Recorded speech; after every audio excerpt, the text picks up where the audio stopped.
part two in this series of upgrading my trailer is the distribution box that we installed to handle all these upgrades. Go ahead and stay tuned.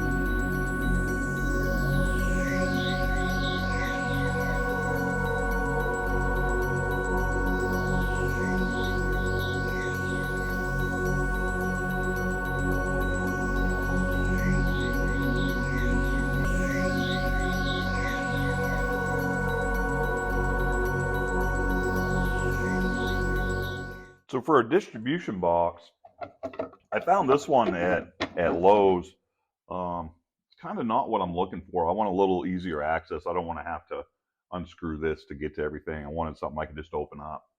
So when I was at Harbor Freight looking at the backup lights, I found this. It's basically like a little pistol case. Had a handle right here on the front. I just took the handle off, flip it up, and now it is a distribution box. It has a gasket, so it's weather tight. Now let me show you what I've done in here. So this is going to be mounted standing up, but I'm going to leave it laying down so we get a little better light in here. So what I've done is right down here on the bottom, I mounted a 60 amp circuit breaker. Okay. Now I'm going to have my battery power coming into that through here. I'm going to drill a hole in the bottom, put a grommet, and all of my powers are going to be from here. What I'm going to do is I'm going to wire that up into this block so that I can pull power from wherever I need to. Basically, this is going to be a sort of a bus bar, but not really. And the way I do that is you can put power here and then run a jumper that goes from here over to here, and these two on the top are going to be energized because that connects here, that connects here. So my upfitter switch. So let's look at this relay that I have currently. This is going to be for my whoopee lights or my flashers, the little ones. So I have this ground from the relay is going to go to a common ground. I'm going to put a ground stud right in here. The yellow one is the power out from the relay. Okay, that. And then right here, these two studs on the top is where I'm going to hook my four little flashy lights to. Okay. Upfitter switch. This is the energize of the relay. So I'm going to hook my upfitter switch to that post right there. And what that's going to do is once I flip the switch in the truck, it's going to push power down this white wire, energize the relay. The relay is getting power already from this blue wire that's hooked to my relay. Once it's energized, it's going to push it out to this yellow circuit here, which is jumped to these two. So that means that one and that one are going to get power from my, to my flashing warning lights. What I'm going to do is weld this little plate right here that I picked up from Home Depot to this cross piece. I could drill it and bolt it, but I really, well, I've got a welder. It's just easier this way. So I'm going to weld that in, prime it, paint it so it doesn't rust. And then I can mount my distribution box as well as the receiver for my LODAR wireless system. So let me do that.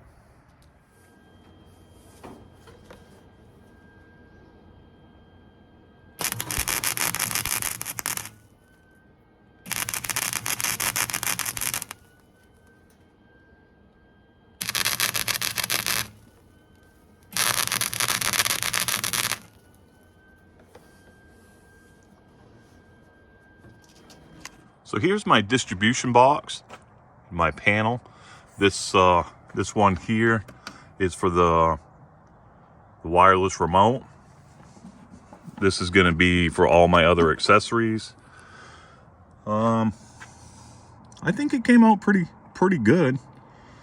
A lot of room to expand. But yeah, use some P clamps there. Everything's held down good. What all my harnesses look like.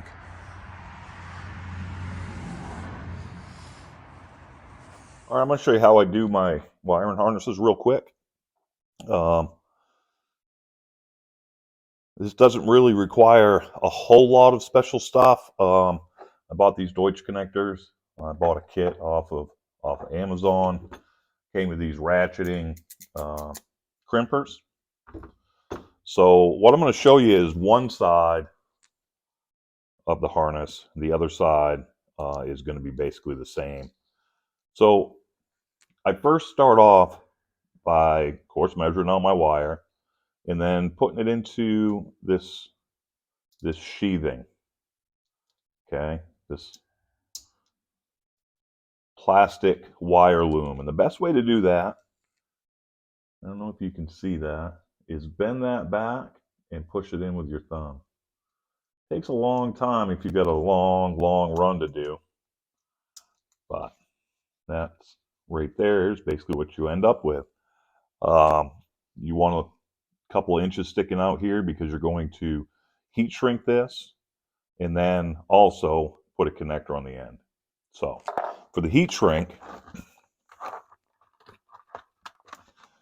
I'll use red so that it really shows up good. I gotta find my knife here real quick.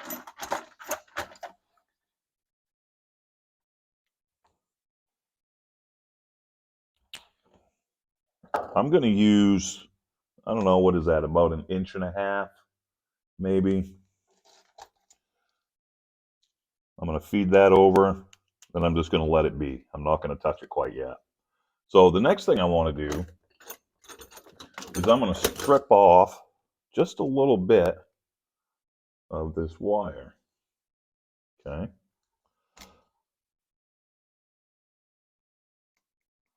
Oh, that's a poor cut right there. Let me do that again.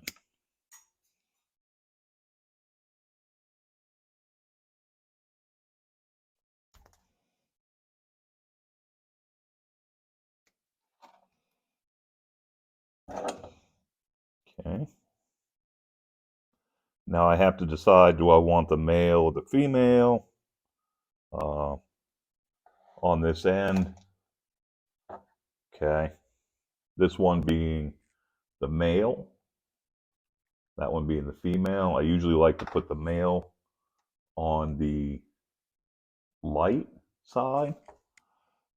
No, it's kind of poor lighting right there. But so this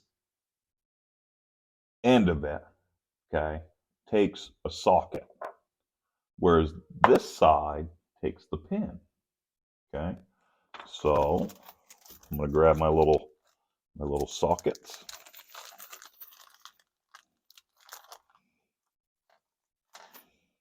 Okay, this tool has 2 sides to it. Okay, and it tells me right there, insert it from this side. So I'm going to drop that pin or socket right into that hole. Okay, that hole in the middle. Twist my wire up nice and neat.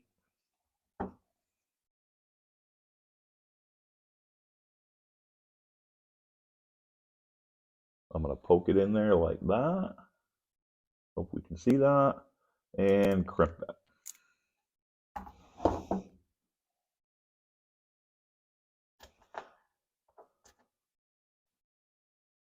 We're going to do the same thing for the other one.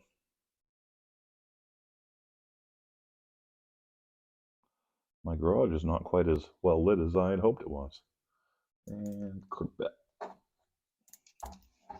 So that's what I have right there. Okay. I'm going to take this piece, the actual plug, and I need to decide where do I want my wires to go, because it takes a lot of planning to figure out, do I want my power on the right side, which I normally do, and ground would be on the left side, or whatever the other wire is. Okay, on my lights it's a little different. So from here, all I'm going to do is just push those in the back side of this rubber. Okay, hopefully we can see that with a light. If not, I'll just have to remake this video. Okay, we're going to push that all the way in until we hear it click, and you're going to be able to see right here on the end the tips of the sockets. Okay, so that's all we're going to do for now. Now we want to go back to our heat shrink. Okay,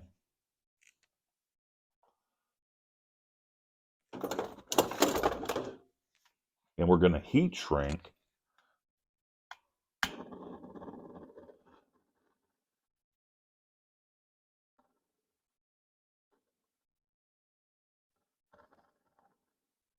this is getting a little darker than I like.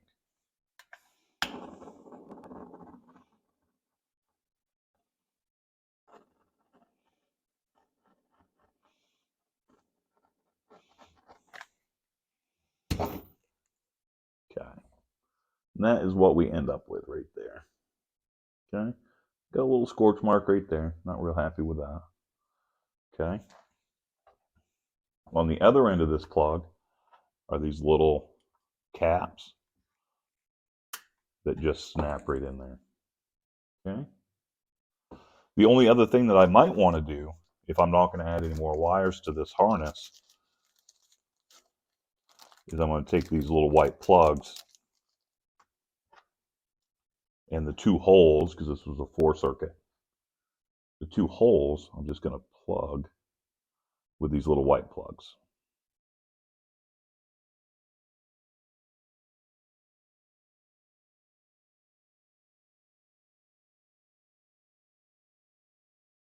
Yeah, get in there.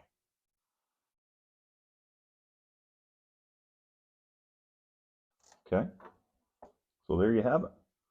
That is one weather-tight wiring harness right there. If I'm really concerned about it getting wet, I'll pull the rubber back a little bit and I'll put some dielectric grease in there. I don't want to put the dielectric grease in here where the contacts are. Usually if you're going to get any corrosion, it's in the back side.